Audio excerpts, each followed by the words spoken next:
transnational litigation is focused on trying to redress violations and crimes that happen in certain areas, oftentimes in the global south, try and bring justice to the victims in the courts of the countries that perpetrate those violations, oftentimes the global north. Finding new avenues for situations where there's impunity in a country, to go outside and to search for other avenues in other countries on the international level and try to search for justice in those fora, and then hopefully bring back those advances in the search for justice to one's own country.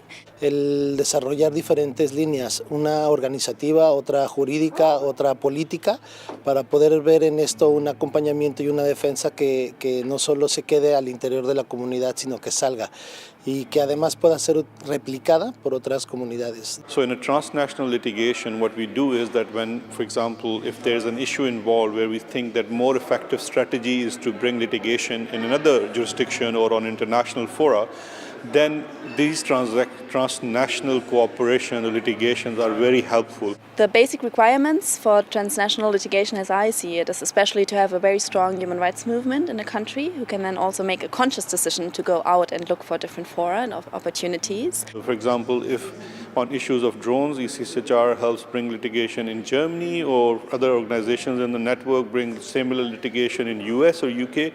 So this is how this cooperation between different organizations in a different geographical space happens and works. Pues implica el tener que comprender la situación de cada una de las organizaciones. ¿Esto qué quiere decir? Es entender los privilegios con los que cuentan unas y las carencias que cuentan otras. Las organizaciones por lo regular que están en el sur global trabajan directamente con las comunidades y tienen mucho menos acceso a ciertas cuestiones o acciones tanto legales como de vida misma que puedan apoyar a la defensa.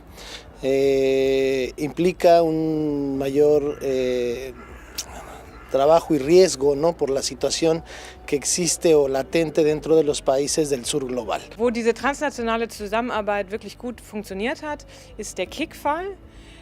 Dort ist es gelungen, dass die Opfer des Fabrikbrandes der Zulieferfabrik von KIK in Karachi in Pakistan sich organisiert haben, dass sie eine Betroffenenorganisation gegründet haben, die ihren politischen Kampf vor Ort führt, vor pakistanische Gerichte geht, aber eben auch mit uns zusammen die Zivilklage gegen KIK in Deutschland durchführt. There can be a broader change as well, so what we would hope would come out of this kind of transnational strategic litigation would be to also bring broader policy changes, to force governments to change their approaches in these ways, and to also just raise the public profile of the problems that this raises. The role of international networks, such as the Bertha Justice Initiative, is really to get everyone together. So I think it's really important that we know what is going on in different parts of the world, to know about the different legal avenues they might exist.